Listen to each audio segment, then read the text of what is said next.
నమస్కారం. నేను మీ సిరి. ఈరోజు కథ ప్రణయ సంఘర్షణ పార్ట్ 23. రచించిన వారు బృందా గారు. ఇక కథలోకి వెళ్తే, నాకు దూరమయ్యే పరిస్థితి నీకు రానివ్వకుండా చూసుకునే బాధ్యత నాది అన్నాడు ఇంకా గట్టిగా హత్తుకొని. నందు తలెత్తి కార్తీక్ వైపు చూసి ఐ లవ్ యూ అంది ప్రేమగా. ఎన్నాళ్ళైందే నీ నోటి వెంట ఈ మాట విని. లవ్ యూ మై లవ్ అని పేదాలపై ముద్దు పెట్టి తన వైపు చూసి, ఏడ్చి ఏడ్చి ఆ మొహం చూడు ఎలా పీక్కుపోయిందో, ఏమీ ఆలోచించకుండా ప్రశాంతంగా పడుకో అని దగ్గరకు తీసుకుని కళ్ళు మూసుకున్నాడు. నందు మనసులో ఈనాళ్ళు పడిన టెన్షన్స్ అన్నీ తొలగిపోగా అతని కౌగిలిలో హాయిగా నిద్రలోకి జారుకుంది. ఆఫీస్కి వచ్చిన నందిత రిత్విక్ కోసం చూడగా అతను కనిపించలేదు. 10కి మీటింగ్ ఉంది కదా, ఇంకా రాలేదేంటి? ఫోన్ చేస్తే స్విచ్ ఆఫ్ వస్తుంది, ఏం చేయాలి ఇప్పుడు అని ఆలోచిస్తుండగానే శివరాం నుండి కాల్ రావడంతో లిఫ్ట్ చేసింది. Good morning sir. Good morning Nanditha. Ritvik ఆఫీస్లో ఉన్నాడా? లేదు సార్, ఫోన్ చేస్తే కూడా స్విచ్ ఆఫ్ వస్తుంది అంది నందిత. అవును, ఓకే నందిత, నేను కనుక్కుంటాను. Meeting Karthik will take care, నేను ఇన్ఫార్మ్ చేస్తాను అని ఫోన్ పెట్టేశాడు శివరాం. రిత్విక్ ఇంట్లో కూడా లేడట, మరి ఎక్కడికి వెళ్ళుంటాడు అని ఆలోచిస్తూ క్రిష్కి కాల్ చేశాడు. శివరాం కాల్ చేస్తుండడంతో కంగారుగా ఫోన్ లిఫ్ట్ చేశాడు క్రిష్. క్రిష్, రిత్విక్ నీ దగ్గరున్నాడా? నిన్న వాణ్ణి మీట్ అవ్వడానికి వెళ్తా అన్నావు కదా? అంకుల్, నాతోనే ఉన్నాడు అన్నాడు కొంచెం తడబడుతూ. త్వరగా వాడిని ఆఫీస్కి వెళ్ళమని చెప్పు అనగానే క్రిష్కి ఏం చెప్పాలో అర్థం కాక అది అంకుల్ అని నానుస్తుంటే, ఏమైంది క్రిష్ అడిగాడు శివరాం. అది రిత్విక్కి యాక్సిడెంట్ అయింది అనగానే, వాట్, యాక్సిడెంటా? ప్రమాదం ఏమీ లేదు కదా? టెన్షన్ పడుతూ అడిగాడు శివరాం. అంకుల్, మీరు టెన్షన్ పడకండి, మైనర్ యాక్సిడెంటే, నిమ్స్లో జాయిన్ చేశా. చిన్న చిన్న గాయాలయ్యాయి, నేను చూసుకుంటాను. ఆంటీ కూడా చెప్పకండి, కంగారు పడుతుంది అన్నాడు క్రిష్. నిజం చెప్పు క్రిష్, చిన్న యాక్సిడెంటేనా? ఆందోళనగా శివరాం అడగగా, చిన్నదే అంకుల్, మీరు టెన్షన్ తీసుకోకండి అన్నాడు. సరే, వాడిని రెస్ట్ తీసుకోమను, కంపెనీ కార్తిక్ చూసుకుంటాడు, వాడిని జాగ్రత్తగా చూసుకో అని ఫోన్ పెట్టేసి నందితకు కాల్ చేశాడు. హలో సార్, నందిత, రిత్విక్కి మైనర్ యాక్సిడెంట్ అయిందట, నిమ్స్ హాస్పిటల్లో ఉన్నాడు అనగానే నందిత కంగారు పడుతూ, ఇప్పుడు ఎలా ఉన్నారు సార్ అంది. మైనర్ గాయాలే అన్నాడు క్రిష్. మీటింగ్ అయ్యాక హాస్పిటల్కి వెళ్ళమ్మా, వాడిని చూసుకోవడానికి సమయానికి ఆంటీ కూడా లేరు, మేము నెక్స్ట్ వీక్ వస్తాం, కొంచెం దగ్గరుండి చూసుకో తల్లి అన్నాడు శివరాం. అయ్యో సార్, మీరు అంతగా చెప్పాలా, అది నా బాధ్యత సార్ అంది. ఓకే నందిత, జాగ్రత్త అని ఫోన్ పెట్టేశాడు శివరాం. కార్తిక్ రావడంతో మీటింగ్ స్టార్ట్ చేశారు. గంట తర్వాత మీటింగ్ ముగిసి క్లయింట్స్ అందరూ వెళ్ళిపోయాక కార్తిక్ క్యాబిన్కి వచ్చింది నందిత. సార్, రిత్విక్ సార్కి యాక్సిడెంట్ అయింది కదా, హాస్పిటల్కి వెళ్ళొస్తాను అంది నందిత. ఓ, క్రిష్ అలా కవర్ చేస్తున్నాడా? ఇప్పుడు నువ్వు వెళ్ళి ఆ ఎదవకు సేవలు చేస్తావా అని మనసులోని అనుకుని, ఓకే నందిత, మీటింగ్ అండ్ ఇంకా నీ వర్క్స్ ఏమున్నా మేనేజర్ విష్ణుకి చెప్పి వెళ్ళు అన్నాడు Karthik. Okay sir, thank you అని బయటకు వెళ్ళిపోయింది నందిత. హాస్పిటల్ రిసెప్షన్లో రిత్విక్ గురించి తెలుసుకుని అతనికి ట్రీట్మెంట్ ఇచ్చే రూమ్లోకి పరిగెత్తుకుంటూ వెళ్ళింది నందిత. బెడ్పై కట్లతో ఉన్న రిత్విక్ని చూడగానే ఆమె మనసు చివుక్కుమని అలాగే స్తంభించిపోయింది. కళ్ళలో నీళ్లు నిండాయి. అలాగే బాధగా చూస్తుండగా రిత్విక్ పక్కనే ఉన్న క్రిష్ నందితను తదేకంగా చూస్తూ, మీరు నందిత కదా, ఇంతకుముందు ముంబైలో చేశారు అన్నాడు. అవును సార్, సార్కి ఎలా ఉంది? మైనర్ యాక్సిడెంట్ అన్నారు, ఇక్కడ చూస్తే దెబ్బలు బాగా తగిలినట్టున్నాయి. ఏం జరిగింది సార్, ప్రమాదం ఏమీ లేదు కదా అంది కళ్ళనీళ్లతో. క్రిష్ ఆశ్చర్యపోయి చూస్తూ, అంకుల్ టెన్షన్ పడి వెంటనే వచ్చేస్తారని అలా చెప్పాను, అసలే కంపెనీ ఇప్పుడిప్పుడే నష్టాల నుండి కోలుకుంటుంది, అంకుల్ అక్కడ ఉండడం అవసరం కదా అని రిత్విక్ వైపు చూసి, దెబ్బలు కొంచెం ఎక్కువగానే తగిలాయి, మల్టిపుల్ సర్జరీస్ అయ్యాయి, లేచి తిరగడానికి కనీసం 3 నెలలైనా పడుతుంది అన్నాడు బాధగా. నందిత అలాగే రిత్విక్ వైపు చూస్తుండిపోయింది. నందిత, చూస్తూ ఉండు, నేను డాక్టర్ దగ్గరికి వెళ్ళొస్తాను అని బయటకు వెళ్ళాడు క్రిష్. నందిత బెడ్పై రిత్విక్ పక్కన కూర్చుంది. తనతో నవ్వుతూ మాట్లాడే రిత్విక్ రూపం కళ్ళ ముందు మెదిలి మనసంతా బాధగా అనిపించగా అప్రయత్నంగానే అతని తల మీద చెయ్యి వేసి నిమురుతూ అతన్ని చూస్తుండిపోయింది. డాక్టర్తో మాట్లాడి రిత్విక్ గది డోర్ ఓపెన్ చేసిన క్రిష్ నందితను అలా చూసి ఆశ్చర్యపోయాడు.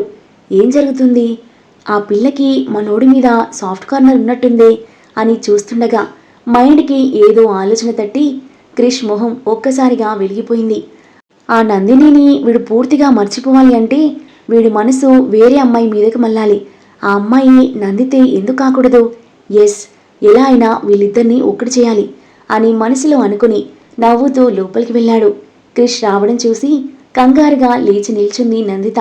పర్లేదు కూర్చో నందిత అని చైర్ తనకి ఇచ్చి తను ఇంకో చైర్లో కూర్చున్నాడు. ఇద్దరూ ఆఫీస్ విషయాలు మాట్లాడుకుంటూ ఉండిపోయారు.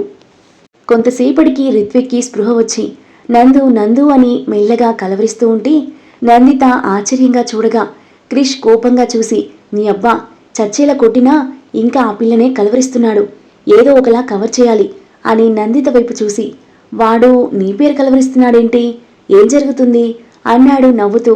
అయ్యో అలాంటిదేం లేదు సార్ అంది నందిత తలదించుకుని. పేర్లు మ్యాచ్ అయ్యాయి కాబట్టి సరిపోయింది అని మనసులో అనుకున్నాడు. రిత్విక్ మెల్లిగా కళ్ళు తెరవగా ఎలా ఉందిరా ఇప్పుడు అడిగాడు క్రిష్. నందిని గురించి మాట్లాడుకుండే బావుండు అని టెన్షన్గా చూస్తూనే, బాగా పెయిన్స్ ఉన్నాయిరా, తలంతా దిమ్ముగా ఉంది అన్నాడు తలను నొక్కుంటూ. ఫ్రెష్ అవ్వు అని బ్రష్ చేతికి ఇచ్చి టబ్ తీసుకొచ్చాడు. అందులోని మొహం కడిగించాడు క్రిష్. నందిత, ఈ జ్యూస్ వాడికి తాగించు, నేను వెళ్ళి తినడానికి తీసుకొస్తాను అని వెళ్ళాడు. రే క్రిష్ అని రిత్విక్ పిలుస్తున్నా వినకుండా నవ్వుతూ వెళ్ళి డోర్ వేసినట్టే వేసి కొద్దిగా తెరిచి చూస్తున్నాడు. నందిత జ్యూస్ టేబుల్ మీద పెట్టి బిడియంగా అతని వైపు చూసింది. సర్ లేవండి అని అతని తల కింద చేయి పెట్టి ఇంకో చెయ్యి అతనికి అందించింది. రిత్విక్ ఇబ్బందిగా చూసి తల తిప్పుకొని చెయ్యి అందించాడు. మెల్లిగా లేపి అతన్ని బెడ్కి ఆనించి కూర్చోబెట్టి జ్యూస్ తాగించబోయింది. ఇటివ్వు, నేను తాగుతాను అని రిత్విక్ గ్లాస్ పట్టుకోబోగా చేతికి తగిలిన గాయం వల్ల పట్టుకోలేకపోయాడు. సార్ మీరు స్ట్రెస్ తీసుకోకండి, నేను తాగిస్తాను అని అతనికి తాగించి పడుకోబెట్టింది. ఇద్దరినీ చూసి నవ్వుకుని బయటికి వెళ్ళాడు క్రిష్. హ్యాక్ అయిన సర్వర్స్ అన్ని శివరాం కంపెనీ కంట్రోల్లోకి తీసుకువచ్చాడు కార్తిక్. వీడియో కాన్ఫరెన్స్లో కార్తిక్ని అభినందించి కృతజ్ఞతలు తెలిపాడు శివరాం. ఎవరు సాల్వ్ చేయలేని ప్రాబ్లంని నువ్వు సాల్వ్ చేశావు, చిన్న వయసులోనే ఎంతో అనుభవం గడించిన నిన్ను మనస్ఫూర్తిగా అభినందిస్తున్నాను. మీరు మా కంపెనీలో భాగస్వామ్యం కావడం మాకు ఎంతో గర్వకారణం అని ఎంతో ఉద్వేగంగా చెప్పాడు శివరాం. అందరూ కరతాళ ధ్వనులతో కార్తిక్ని అభినందించారు. ప్రాబ్లం క్రియేట్ చేసింది నేనే, సాల్వ్ చేసింది నేనే అని మనసులోనే నవ్వుకున్నాడు కార్తిక్. క్రిష్ ఇడ్లీ నందిత చేతిలో పెట్టి, కొంచెం వాడికి తినిపించవా, అర్జెంట్ ఫోన్ కాల్ అని ఫోన్ మాట్లాడుతున్నట్టు యాక్ట్ చేస్తూ బయటికి వెళ్ళిపోయాడు. వెధవా, వీడు కావాలనే చేస్తున్నట్టున్నాడు, నీ పని చెప్తా ఆగరా అని వెళ్తున్న క్రిష్ వైపు గుర్రుగా చూసి మనసులోనే తిట్టుకున్నాడు రిత్విక్. నందితకు రిత్విక్కి తినిపించాలి అంటే ఏదో బిడియంగా ఉండగా గట్టిగా ఊపిరి తీసుకుని రిత్విక్ను లేపి కూర్చోబెట్టింది. రిత్విక్కి ఇదంతా అస్సలు నచ్చడం లేదు, కానీ తప్పదు కాబట్టి మౌనంగా ఉన్నాడు. ఇడ్లీ తీసుకుని అతనికి తినిపిస్తుంటే ఇబ్బందిగానే తింటున్నాడు. రిత్విక్కి తన చేతులతో తినిపిస్తుంటే నందిత మనసుకు ఎంతో సంతోషంగా ఉంది. తనకి తెలియకుండానే ఆమె మనసు అతనికి దగ్గరవుతుంది. తినిపించి టాబ్లెట్స్ వేయించి పడుకోబెట్టింది. లోపలికి వస్తున్న వాసుని చూసి పరిగెత్తుకుంటూ వెళ్ళి హత్తుకుంది నందు. బావున్నావా తల్లి ఆప్యాయంగా తల మీద చేయి పెట్టి అడిగాడు వాసు. హా నాన్నా అని అతని సోఫాలో కూర్చోబెట్టి తను పక్కనే కూర్చుంది. వాసుని చూసి నవ్వుతూ పలకరించారు ప్రతాప్ వర్ధిని. కొద్దిసేపు మాటలు టీలు తాగడం అయ్యాక, బతుకమ్మ దసరా పండుగున్నాయి కదా, మిమ్మల్ని పిలవడానికి వచ్చానమ్మా అన్నాడు వాసు. ఆయన బిజీగా ఉంటారేమో నాన్న అంది నందు మెల్లగా. పెళ్ళయ్యాక వచ్చిన మొదటి పండుగ, కూతురు అల్లుని తీసుకువెళ్లాలని వాళ్ళు ముచ్చట పడుతున్నారు. కార్తిక్కి నేను చెప్తానులే, వెళ్ళిరండి అంది వర్ధిని. నందిని మౌనంగా ఉండిపోయింది. వస్తాం మావయ్య అన్న కార్తిక్ గొంతు వినపడి అందరూ వెనక్కి తిరిగి చూశారు. నవ్వుతూ వచ్చి వాసు పక్కన కూర్చొని, ఇద్దరం రేపే వస్తాం అన్నాడు నవ్వుతూ. సంతోషం బాబు అన్నాడు వాసు చిరునవ్వుతో. నందు ఆశ్చర్యం ఆనందం కలిసిన ఫీలింగ్తో చూస్తుంటే తన వైపు చూసి చిలిపిగా కన్నుగీటాడు కార్తిక్. నవ్వుతూ తలదించుకుంది నందు. మీరు మాట్లాడుతూ ఉండండి, ఫ్రెష్ అయి వస్తా అని పైకి వెళ్ళాడు కార్తిక్. వాసు వర్ధిని వాళ్ళతో మాట్లాడుతుంటే కార్తిక్ వెనకాలే వెళ్ళింది నందు. ఏమండి, మీరు నిజంగానే వెళ్దామంటున్నారా? కార్తిక్ షర్ట్ బటన్స్ తీస్తూ అడిగింది నందు. అవును, నిజంగానే. పెళ్ళైనప్పటి నుండి నువ్వు ఇక్కడే ఉన్నావు నా గురించి ఆలోచించి, మరి నేను నీ గురించి ఆలోచించాలి కదా. పండగకి మీ వాళ్ళతో హ్యాపీగా గడపాలని నీకు మాత్రం ఉండదా? మీ వాళ్ళు కూడా హ్యాపీగా ఉంటారు. సో ఈ బిజీ లైఫ్కి దూరంగా మీ పల్లెటూరులో నీతో హాయిగా గడపాలని నాకు ఉంది అన్నాడు ఆమె నడుము పట్టుకుని దగ్గరికి లాక్కుంటూ. ఇప్పుడు 2 ఆఫీసులను మేనేజ్ చేయాలి కదా, వీలవుతుందా అంది అతని వైపు చూస్తూ. నాకు నీ సంతోషం ముఖ్యం, నేను మేనేజ్ చేసుకుంటాను అన్నాడు ప్రేమగా చూస్తూ. నందు సంతోషంగా అతని వైపు చూడగా ఆమె నుదుటిపై ముద్దు పెట్టి ఫ్రెష్ అయి వస్తా అని వాష్రూమ్కి వెళ్ళాడు. నందు వెళ్తున్న కార్తిక్ చుట్టూ తిప్పి మెడికల్ విరిచి నువ్వు నా బంగారం రా అనుకొని నవ్వుకుంది. అప్పటికే రాత్రి 9 అవుతుండడంతో క్రిష్ వైపు చూసి ఇక నేను వెళ్తాను, సార్ని జాగ్రత్తగా చూసుకోండి అంది నందిత బాధగా చూస్తూ. సరే నందిత, బాయ్ అన్నాడు క్రిష్. నందిత రిత్విక్ వైపు చూసి బాయ్ చెప్పి వదిలి వెళ్ళాలని లేకపోయినా వెళ్ళిపోయింది. నందిత వెళ్ళగానే క్రిష్ వైపు గుర్రుగా చూస్తూ రే, ఆ అమ్మాయి ముందు బాగా ఎక్కువ చేస్తున్నావేంట్రా, కావాలని ఆ అమ్మాయిని నాకు తినిపించమని తాగించమని చెప్తున్నావు, అసలు నీ ఉద్దేశం ఏంట్రా అన్నాడు. ఏ ఉద్దేశం లేదు కానీ నువ్వేంట్రా అన్ని దెబ్బలు తిన్నా ఆ పిల్లని కలవరిస్తున్నావు అన్నాడు క్రిష్ కోపంగా చూస్తూ. అవునా, ఏమని కలవరించా, నందిత విన్నదా అన్నాడు. విన్నది, అయినా ఆ పిల్ల వింటే ఏమవుతుందిరా అన్నాడు కన్ను గీటుతూ. నీ బొందరా, ఈ పిల్ల ఎవరనుకున్నావు, ఆ పిల్ల అక్క అన్నాడు రిత్విక్. వాట్, ఏమంటున్నారా నువ్వు షాకింగ్గా చూస్తూ అన్నాడు క్రిష్. అవును, నందిని నందిత ఇద్దరు అక్క చెల్లెళ్ళు, ఇది పెళ్లి నుండి వెళ్ళిపోతేనే నందినికి తాళి కట్టాడు ఆ కార్తిక్ గాడు అన్నాడు కోపంతో పళ్ళు పటపట నూరుతూ.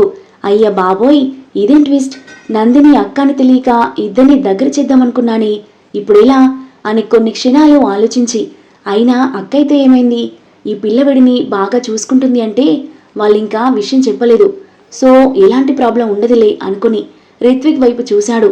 నందిత కూడా చాలా బాగుందిరా, మంచి పద్ధతైన అమ్మాయిలా ఉంది, ఆ చెల్లి జపం వదిలేసి అక్క జపం చేస్తే బాగుంటుంది అన్నాడు కొంచెం దూరం జరుగుతూ. రిత్విక్ క్రిష్ని చంపేసేలా చూసి నా మనసులో నందు మాత్రమే ఉంటుంది, ఒంటరిగా ఉంటాను తప్ప ఇంకొకరికి నా మనసులో గాని జీవితంలో గాని చోటు లేదు అని కళ్ళు మూసుకున్నాడు. క్రిష్ నీరసంగా నిట్టూర్చి మంచిగా చెప్తే వింటే నువ్వు రిత్విక్వి ఎందుకవుతావురా, బండరాయి లాంటి నీ మనసుని ఆ నందిత మనసుతోనే కరిగించేలా చేస్తాను అని అతని పక్క బెడ్పై వాలాడు. నందిత తన గదికి చేరుకుని భోజనం చేసి బెడ్పై వాలిపోయింది. బోర్ల పడుకుని హాస్పిటల్లో రిత్విక్ పక్కనే ఉండి చూసుకోవడం తినిపించడం గుర్తు చేసుకుని ఏదో ట్రాన్స్లో ఉన్నట్లుగా తన మెడలో చైన్ని వేళ్లతో తిప్పుతూ రిత్విక్ ఊహల్లో తేలిపోతూ ఉంది. కొంతసేపటికి తేరుకుని లేచి బెడ్పై కూర్చుంది. నేనేంటి ఇలా ఆలోచిస్తున్నాను, నందిత ఏదో సార్ అని హెల్ప్ చేశావు అంతే, ఇంకేం లేదు అని గట్టిగా తల విదిల్చి బెడ్పై పడుకుని కళ్ళు మూసుకుంది. నిద్ర పట్టక అటూ ఇటూ దొర్లుతూ ఉంటే వాసు నుండి కాలొచ్చింది. ఫోన్ లిఫ్ట్ చేసి హాయ్ నాన్న అంది. చెల్లి ఇంటికి వచ్చారా, ఫెస్టివల్ ఉంది కదా తీసుకువెళ్ళడానికి, నువ్వు వస్తానంటే అందరం కలిసి వెళ్దామన్నాడు అల్లుడు, ఏమంటావురా అన్నాడు వాసు. నాన్న, మా బాస్కి యాక్సిడెంట్ అయింది నాన్న, ఆఫీస్కి రాలేని పొజిషన్లో ఉన్నారు, నేను కూడా వచ్చేస్తే ఆఫీస్లో ప్రాబ్లం అవుతుంది నాన్న, నేనిప్పుడు రాలేను అంది. సరే అమ్మా, నీ ఇష్టం, పొద్దున్న వెళ్లే ముందు నీ దగ్గరకు వస్తాం, బాయ్ తల్లి అని ఫోన్ పెట్టేశాడు వాసు. ఫోన్ వైపు బాధగా చూసి సారీ నాన్న, బాస్ని చూసుకోవడానికి ఉంటున్నా అంటే మీరు కంగారు పడతారని అలా చెప్పాను అని ఫోన్ పక్కన పెట్టి కళ్ళు మూసుకుంది. ఆలోచిస్తూ ఎప్పటికో నిద్రలోకి జారుకుంది. వాసుతో కలిసి కబుర్లు చెప్పుకుంటూ అందరూ భోజనం చేశారు. వాసుని గెస్ట్ రూమ్లో పడుకోబెట్టాక తన గదికి వచ్చింది నందు. కార్తీక్ ఫోన్లో ఏదో చూస్తుంటే అతని పక్కన పడుకొని ఏం చేస్తున్నారు అంది. ప్రీతితో ప్రేమ కబుర్లు చెప్తున్నా అన్నాడు ఆమెను ఉడికించడానికి. నందు చురుగ్గా అతని వైపు చూసి ఫోన్ లాక్కోబోతే తనకి దొరకకుండా పైకి పట్టుకున్నాడు. నందు అమాంతం అతని మీద కూర్చొని ఫోన్ లాక్కొని చూసింది. శశితో బిజినెస్ మీటింగ్స్ గురించి మెసేజెస్ చూసి ఎందుకు అబద్ధం చెప్పారు అంది మొహం మార్చుకుని. జెలసీతో ఉన్న నీ మొహం అంటే నాకు చాలా ఇష్టమే అని ఆమె 2 చేతులు పట్టుకుని మీదకు లాక్కున్నాడు. అతని మీద పడుకున్నట్టుగా పడిపోయింది నందు. వదలండి అంటూ లేవబోయిన ఆమె చుట్టూ గట్టిగా చేతులు బిగించాడు. నందు సిగ్గుపడుతూ అతని వైపు చూసింది. అతని కళ్ళు చిలిపిగా నవ్వుతుండగా కళ్ళ నుండి పెదాల మీదకి ఆమె చూపు మళ్ళింది. కార్తీక్ కొద్దిగా పైకి లేచి ఆమె పెదాలపై చటుక్కున ముద్దు పెట్టాడు. నందు సిగ్గుపడుతూ అతని గుండెల మీద తలవాల్చగా ఆమెను అతని మీద నుండి బెడ్పై పడేసి ఆమెపై వాలిపోయాడు. నందు అలాగే చూస్తుండగా నుదుటిన చుమ్మించి ఆమె పెదాలను అతని పెదాలతో బంధించాడు. ఇద్దరూ ఒకరిని ఒకరు గాఢంగా హత్తుకొని ఒకరి ఊపిరిని ఒకరు మార్చుకుంటూ ఒకరి మీద ప్రేమను మరొకరికి తెలియజేస్తూ తీయనైన అదర చుమ్మనాన్ని ఆస్వాదించారు. ఊపిరి భారమవుతుండగా పెదాలను వదిలి ఆమె కళ్ళలోకి చూశాడు. నందు అతన్ని చూడలేక కళ్ళు వాల్చేసింది. ఈ క్షణం తనని తాను కార్తిక్కి పూర్తిగా అర్పించుకోవడానికి సిద్ధంగా ఉంది నందు. ఆమె అందమైన మోముని ఆర్తిగా చూస్తూ కన్నుల నుండి చెంపల మీదుగా చిరు ముద్దులు ఇస్తూ ఆమె మెడవంపులో గాఢంగా ముద్దాడాడు కార్తిక్.